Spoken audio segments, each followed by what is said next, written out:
Graça e paz a todos, tudo bem com vocês? Sou Elisama Santos, sejam muito bem-vindos ao nosso canal.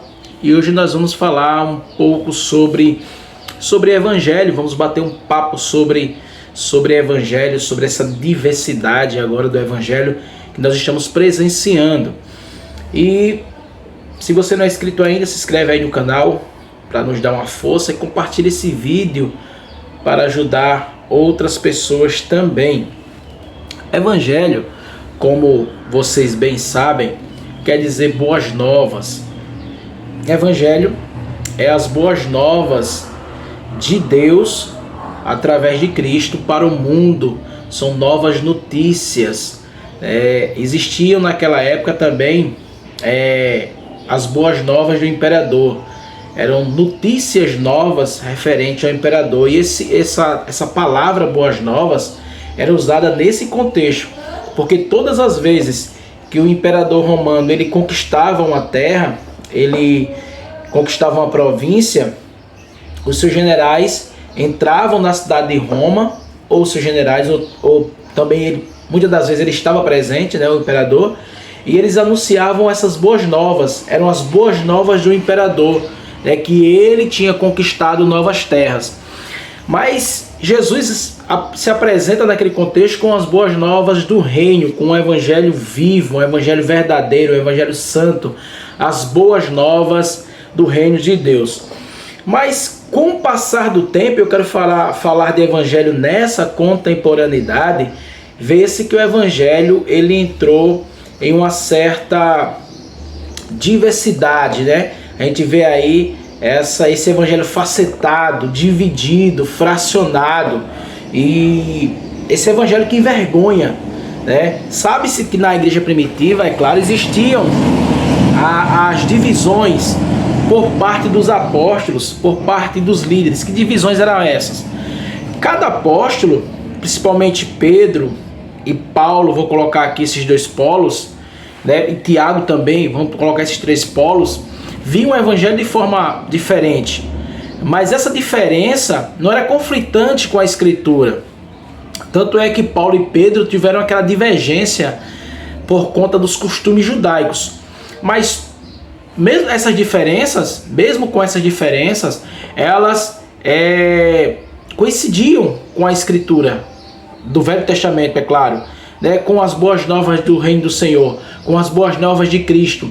Não havia divergência gritantes, eram mais questões de dogmas judaicos, como aconteceu com Pedro e Paulo, normas, né, dos velhos costumes do judaísmo. Mas hoje o que a gente vê é esse evangelho facetado, dividido, como eu falei, fracionado, gritante, que se distancia das escrituras, né? Esse evangelho que se distancia dos ensinamentos de Cristo e dos apóstolos. A gente, quando fala isso, muitas pessoas não gostam, porque elas pensam que isso aqui é mais para criticar. Não, mas não é só crítica, é alerta. Porque Paulo disse lá em Gálatas capítulo 1, versículo 8, mesmo que um anjo desça e pregue um evangelho diferente desse que nós estamos anunciando, que seja anátema, né? Essa palavra anátema quer dizer maldito, que seja maldição. E que evangelho é esse que Paulo se refere? Esse evangelho que eles estavam pregando é o evangelho da cruz, o evangelho de renúncia, o evangelho de arrependimento, um evangelho de amor, né? Não esse evangelho que muitas das vezes dá mais prioridade à quantidade, esse evangelho pragmático que quer saber dos resultados, não importam os meios, né? O que importa é os resultados. Não, se, por exemplo, eu tenho um templo cheio, isso é o que importa. Não importa de que maneira esse templo foi cheio, não importa de que maneira essas pessoas estão ali. O que é importante é estarem ali, né? O pragmatismo religioso, onde as pessoas não querem se preocupar com os meios. Então, assim, é como eu falo, evangelho verdadeiro, como eu estava falando, que Paulo falou, esse evangelho genuíno, é o evangelho da graça, é o evangelho que vem com lágrimas, é o evangelho que vem atrelado do amor, da paciência. O que falta hoje, muitas das vezes, dentro desse evangelho, falso evangelho, eu vou usar aqui pseudo-evangelho, é a falta de amor e compreensão. Porque assim, eu entendo que tem que haver as denominações, eu não critico isso, porque eu faço parte de uma denominação e eu entendo perfeitamente essa questão de denominacional, mas a questão não é a divisão denominacional, não é essa divisão, esse não é o problema. O problema é a divisão entre os irmãos, né? A divisão entre os próprios cristãos. Porque mesmo que eu sou do ministério e a pessoa seja de outro, isso não quer dizer que sejamos inimigos, isso não quer dizer que a gente não possa compartilhar de um momento de paz, um momento de comunidade, mesmo que não seja na igreja, mas que seja em outro ambiente, que seja numa casa. E a gente vê o evangelho hoje tão dividido que muitas das vezes irmãos, né, de outras denominações não se falam. Tem estados aí que irmãos não dão a paz a outros irmãos de outros ministérios, que eu acho isso aí radical, né? Eu não acho que isso condiz com o evangelho de Jesus Cristo de maneira nenhuma, né? Não condiz. Na realidade, isso aí é mais questão de exclusivismo, né? Só a minha igreja está certa, só o meu ministério está certo, o outro está errado, o outro não vai para o céu. Então isso acaba por até trazer um descrédito para os que não são crentes referente ao evangelho. Porque os não crentes, eles não concordam com isso, né? Eu já vi pessoas que não são crentes falarem sobre isso, essa diferença, né, da pessoa dizer assim, eita, a pessoa é de outra denominação e não ter uma paz, não ter uma harmonia, né? Jesus disse assim, o apóstolo Paulo disse, seguir a paz com todos e a santificação, sem a qual ninguém verá a Deus. Então eu tenho que seguir essa paz com todos. Então é isso que eu quero falar, esse evangelho que traz vergonha, esse evangelho que envergonha a gente, né? O evangelho facetado, o evangelho de coxa de retalho, dividido, a ponto de, como eu falei, de usar o exclusivismo, né? Dizer assim, não, só a minha denominação está certa. Isso aí vai beirando as seitas, porque as seitas é que dizem isso, né? Só eles estão certos, os outros segmentos estão errados. Então a partir do momento que eu digo que só eu estou certo, só o lugar que eu estou é o lugar correto, que só a minha denominação vai para o céu, as outras não vão, eu estou no caminho de seita. Essa é a verdade, no caminho da seita, porque as seitas é que caminham por essa ideia.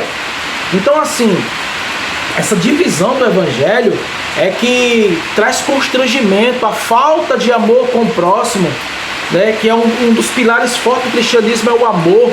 E prega-se muito sobre amor, fala-se muito sobre amor, mas não se vive amor.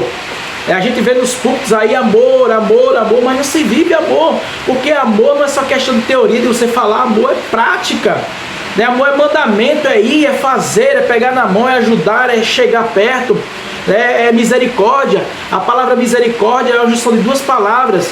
Miséria, né, que fala da miserabilidade daquela pessoa, e cardia, que fala do coração. Então misericórdia é pegar o outro, trazer para perto do peito, do coração, né, puxar a pessoa. Isso é misericórdia, isso é amor. Mas hoje isso é muito falado, né, e pouco vivenciado. Isso é falado nos nossos púlpitos, nas nossas igrejas, mas não é praticado. Então assim, para encerrar esse vídeo, esse vídeo não é em tom de crítica, né? Como eu falei, não, é tom de alerta, que a gente possa quebrar essa divisão, né? Não é como eu falei, cada pessoa tem o seu ministério, cada pessoa tem a sua igreja, a sua denominação, e eu não sou contra isso, como eu falei, eu faço parte, mas a questão é, será que a divisão dos ministérios da denominação tem que ser tão grande a ponto de eu não poder me relacionar com o outro, de eu não poder me chegar ao outro, a ponto de eu não poder ter uma comunhão com a mesma pessoa que professa a mesma fé que a minha, só porque está em outro ambiente? Então é isso que eu quero alertar a vocês, né? Continue orando pelo nosso ministério, que eu estou aqui orando por vocês. E como eu falei, se você não é inscrito, se inscreve aí no vídeo, para a gente sempre estar aqui batendo um papo. Comenta aí se você concorda ou discorda de tudo que eu falei, né? Aqui nós não estamos para somente ouvir os comentários das pessoas que concordam, mas também daqueles que não concordam, porque sempre é bom a gente ouvir uma opinião diferente. Valeu, gente! Graça e paz da parte do Eterno!